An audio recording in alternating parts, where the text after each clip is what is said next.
much it is another Saturday, people can pay more attention, no running around. So, on behalf of DAM Capital Advisors and my fellow bankers, Intensive Fiscal and Moti, we welcome you all to the press meet of Midwest Limited. We are extremely privileged and honored to be associated with a company like Midwest. So before we start the video presentation, we would like to introduce you with the team we have today on the dais. So I'll give you a brief about management first. So Mr. Kolaradi Ramachandra is a promoter, whole-time director and chief executive officer of Midwest Limited. With more than 2 decades of experience in the mining industry. And he has also served as a director on the board of Naspera Management Services Private Limited, which is of Narayana Group. Second one to introduce, Mrs. Uma Priyadarshini Kolaredi. She is promoter and whole-time director of Midwest Limited. She began her career in 2006 as an investment banker in the credit syndication group of Bank of America Securities LLC in New York.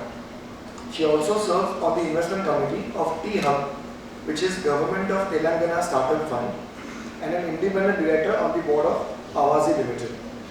She holds a master's degree in electronics and communication engineering from Jawaharlal Nehru Technological University, Hyderabad, a master of science in financial engineering, and an MBA from Columbia. Thirdly, Mr. Dilip Kumar Chalasani, who is a CFO of Midwest Limited, a fellow member of Institute of Chartered Accountants of India with over 20 years of experience, and holds a certificate in International Financial Reporting Standards from the same institute. So I'll just give you a brief on the company. So Midwest is a natural resources company with 4 decades of experience in the stone industry. It is India's largest producer and exporter of black galaxy granite and among leading producers of absolute black granite. Alongside its stone business, they also have diversified into high-value materials such as quartz and heavy mineral sands. Going forward, management will give you more details on this. About the IPO, it's a total issue size of 451 crore, comprising of fresh of 250 crore and OFS of 201 crore at the upper band of the price. Price band is 1014 to 1065. The IPO opens on Wednesday, 15th October and closes on Friday, 17th October. And Ram, thank you for taking time coming here today. I'll just give you a brief of our journey. So at Midwest, we are building more than a balance sheet, right? You have seen some businesses here which were strategically built. And when we started this journey, our goal was simple: to take India's rich geological resources, which we are blessed with, and convert into global competitiveness. So that is what we have been doing. Today that vision is more real. We are the largest producers of black galaxy granite and absolute black granite. We produce 15% of India's production in black granite. We export 64% of the country's black granite, black galaxy granite. From setting up quartz processing plant, which you see the picture out there, we are getting into next generation industries, which are solar and semiconductor materials. These become the feedstock of the raw material. Our strategy has always been from mine to material, and from 23-25 in terms of numbers, we have a CAGR top line growth of around 12% and EBIT of 38, a PAT of 40%. So that's what our teams could achieve. We also built this plant in first of its kind as in southern India, the 300,000 ton plant. So we are at scale, giving a product of 250,000 tons, almost close to 1,000 tons a day throughput. Our teams have also explored 4 concessions licenses in Sri Lanka, which are very exciting for us, which are feedstock for something called heavy mineral sands. These are minerals in the sands. They form feedstock for the titanium value chain and the the rarer value chain. We're not stopping there. In the next 3 years, our plans are to double our capacities, specifically on the quartz, and transition to a more diversified, integrated, new age materials company. We always invest in people, we'll keep doing that in automation, and we are converting a lot of our energy requirements, which is heavy on the business that we do, into solar as we speak. We believe that the technology is the next geology, and our job is to turn that potential into the performance. So that is where we are right now. So thank you all for being here, and look forward to take this path with you. Coming on a Saturday. It means a lot to us. Thank you for spending the time to understand our story. As our CEO has mentioned, we are the largest in large producer of granite in India. 15.7% of the granite produced in India is by our teams. This is a very fragmented, unorganized industry. So we've been successful at consolidating this industry and organizing it, and if we compared to our competitors, we are over 6 times the size of our second largest competitor, to give you a sense of scale. And the biggest advantage here is that we have exclusive mining rights over this area, where if this particular resource is available only in one village in the entire world. You would have seen it in several places. It's the black granite with the gold spots on it.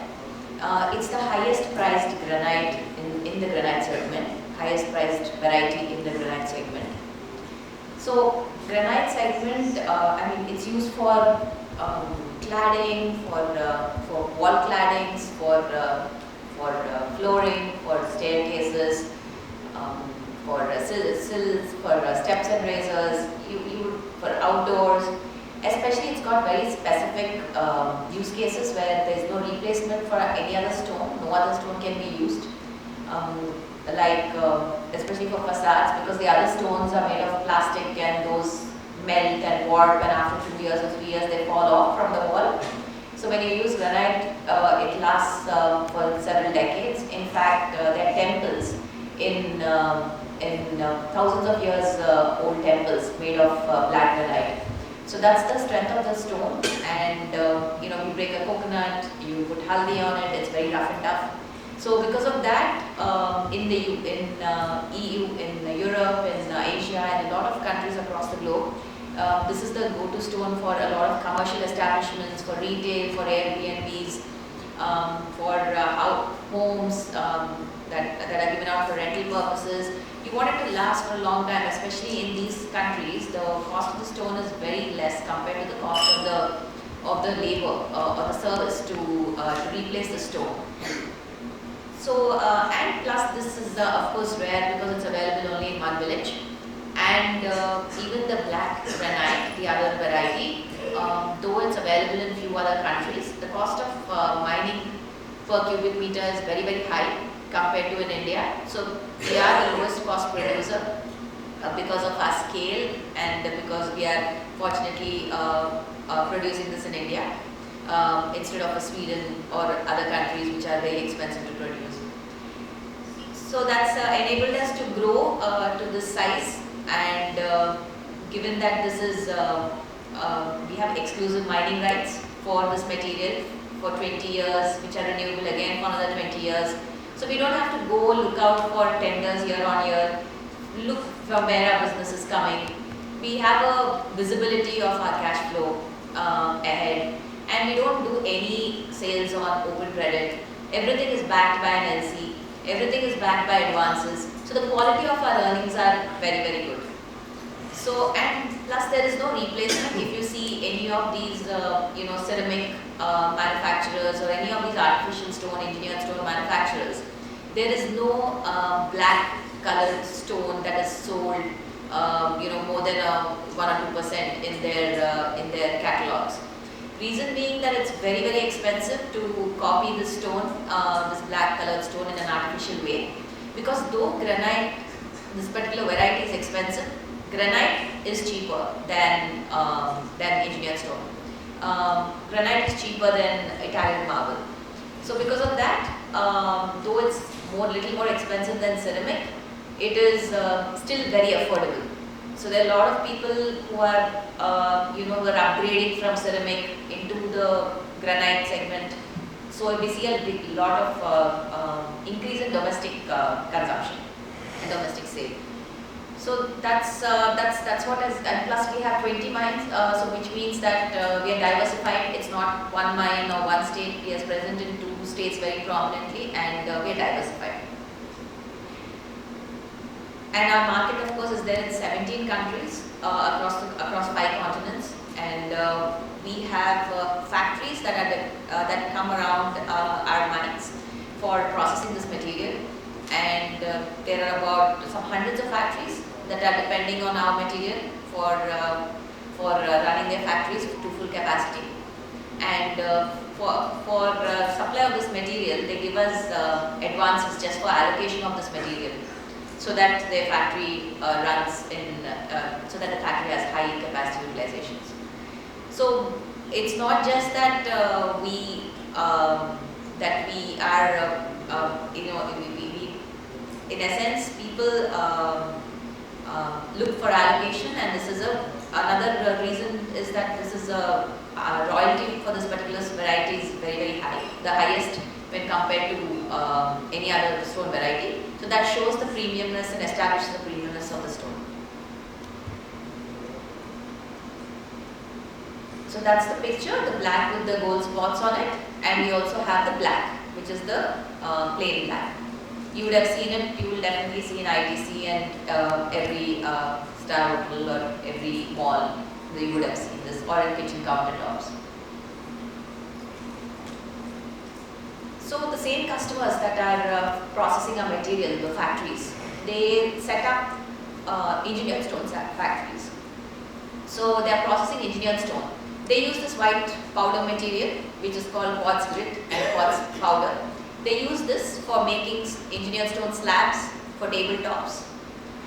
Now, the biggest problem statement for this industry is that they are not getting high quality material to make these slabs, because if there are black particles in this slab, in this powder, then the quality of the product doesn't come out well, and this material is exported out, and they're paid on credit, so it gets rejected.